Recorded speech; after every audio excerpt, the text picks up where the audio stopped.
आप में से कितने लोग मेमोरी बढ़ाना चाहते हैं? कितने लोग ऐसे हैं जो एग्ज़ाम पास करना चाहते हैं लेकिन इस बात से स्ट्रगल करते हैं कि उन्हें चीज़ें याद नहीं होती। पढ़ने बैठते हैं और घंटों पढ़ते हैं लेकिन कुछ माइंड में नहीं जाता। एग्ज़ाम पास आ रहे हैं या कॉम्पिटिटिव एग्ज़ाम देने हैं, लेकिन मेमोरी ऐसी है कि क्या करें, कुछ भी याद नहीं होता। टीवी में विज्ञापन है कि ये दवाई खा लें और इससे मेमोरी बढ़ जाएगी, लेकिन बहुत कुछ करके देख लिया और मेमोरी किसी तरीके से नहीं बढ़ी। क्या आप जानना चाहेंगे 3 ऐसे सिंपल तरीके जिससे आप अपनी मेमोरी इंक्रीज कर सकते हैं? आप जो भी लाइफ में याद करना चाहें वो एकदम आपको याद हो जाए और कभी ना भूले। क्या आप जानते हैं हमारा माइंड एक सुपर पावर है और एक स्टडी के अनुसार हमारी बॉडी का हर सेल बहुत ज़्यादा मेमोरी स्टोर करने की पावर रखता है और हम अपनी माइंड पावर को केवल 4% ही यूज़ कर सकते हैं। आज मैं इस वीडियो में आपको 3 ऐसे तरीके बताऊंगी कि आप अपनी मेमोरी को 10 गुना बढ़ा सकते हैं। वो मेमोरी चाहे एग्ज़ाम को लेके हो, कॉम्पिटिटिव एग्ज़ाम या अपने बिजनेस को लेके। शुरू करने से पहले मैं आपसे एक चीज़ पूछना चाहती हूँ। जब आप मूवी देखने जाते हैं तो आपको 3 घंटे की लंबी मूवी पूरी याद हो जाती है। मूवी ही नहीं, मूवी के हर डायलॉग भी याद हो जाते हैं और बरसों याद रहते हैं। गाने भी याद होते हैं और गाने आप गुनगुनाते भी हैं।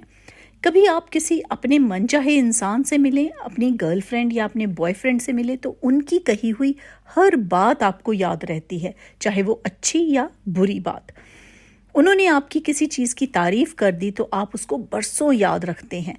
ऐसा क्यों होता है? ऐसा इसलिए होता है क्योंकि वो काम आप दिमाग से नहीं कर रहे, आप दिल से कर रहे हैं। जब हम पढ़ाई करते हैं तो हम दिमाग से करते हैं। पढ़ाई को दिमाग से ना करके बल्कि दिल से करें। जब आप अपने दिल से पढ़ाई करते हैं तो इसका मतलब क्या है? इसका मतलब है पढ़ाई करने से पहले आप अपना एक लक्ष्य बनाएं। पढ़ाई सिर्फ इसलिए ना करें कि आपको एग्ज़ाम देने हैं, एग्ज़ाम पास करने हैं और अगली कक्षा में जाना है।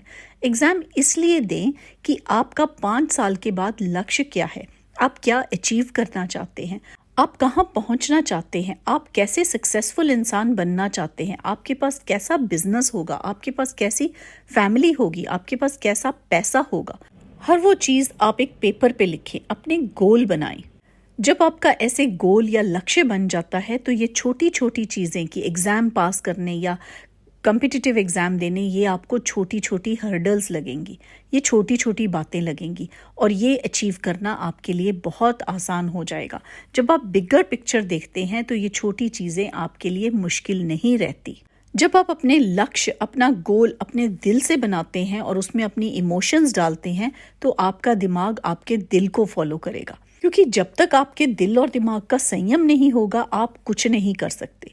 क्योंकि जब आप पढ़ने बैठते हैं तो आप सिर्फ दिमाग से पढ़ते हैं, दिल आपका कहीं और भागता है और आपका पढ़ाई में मन नहीं लगता और इस कारण से आपको कुछ याद नहीं रहता। लेकिन अगर आप अपना दिल पढ़ाई में डाल दें और दिल से पढ़ाई करें तो दिमाग आपके दिल को फॉलो करेगा, क्योंकि दिमाग हमेशा दिल को फॉलो करता है।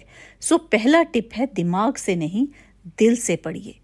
सेकंड टिप है, जब आप मूवी देखते हैं तो आपको वो मूवी 3 घंटे की याद रहती है, लेकिन अगर आप कोई बुक पढ़ें तो बुक हो सकता है आपको लाइन बाय लाइन याद ना रहे। तो दूसरा कारण क्या है? विजुअल। हमारा माइंड उन चीज़ों को जल्दी स्टोर करता है जो काम हम अपने 2-3 सेंसरी ऑर्गन्स को इकट्ठा करके करते हैं। जैसे कि मूवी देखने में हम देख भी रहे हैं, हम सुन भी रहे हैं, लेकिन बुक पढ़ने में हम सिर्फ अपनी आँखों का इस्तेमाल कर रहे हैं, तो वो चीज़ें आपको बहुत जल्दी याद नहीं होती। इसलिए जब आप अपने एग्ज़ाम्स की तैयारी करें तो आप एक पढ़ाई का मैप बनाएं, एक स्टडी मैप बनाएं, एक माइंड में मैप बनाएं, एक पेपर में लिखें आपने कौन कौन से टॉपिक्स करने हैं। ऐसे कोई ट्री बना लें या मैप बना लें और उसको आप बड़े बड़े सेंटेंसेस को छोटे छोटे वर्ड्स में कन्वर्ट करें, क्योंकि वो वर्ड्स याद रखने आपको बहुत ईजी होंगे। एक पिक्चर इमेज बनाएं अपने माइंड में। बड़ी बड़ी चीज़ों को याद रखने के लिए एक छोटे छोटे पढ़ाई के मैप बनाएं। तीसरा टिप, जब आप खुद पढ़ते हैं तब इतना ज़्यादा आपको न याद होता है और न समझ आता है। आपको तब वो चीज़ें ज़्यादा समझ आती हैं और ज़्यादा याद रहती हैं जब आप किसी और को समझाते हैं। तो जब भी आप अपनी पढ़ाई की तैयारी करें तो वो लोगों के साथ इकट्ठे करें।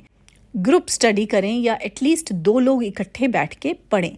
और जब आप पढ़ाई करते हैं तो पढ़ने के बाद, याद करने के बाद एक दूसरे को समझाएं। अगर ये पॉसिबल नहीं है तो आप अकेले ही अपने कमरे में पढ़ाई करने के बाद जब आप याद कर लें तो अपने आप को मिरर के आगे जाके उसको रिपीट करें, उसको याद करें, उसको पढ़ाएं अपने आप को मिरर की छवि में। अगर आप ये 3 टिप्स फॉलो करेंगे तो मैं आपको गारंटी दे सकती हूँ कि आप कोई भी एग्जाम, कोई भी कंपटीशन बहुत ही इजी से क्लियर कर लेंगे। सिर्फ आपको क्या चाहिए, दिल से पढ़ें, विजुअल इमेज बना के पढ़ें और किसी और को समझाएं।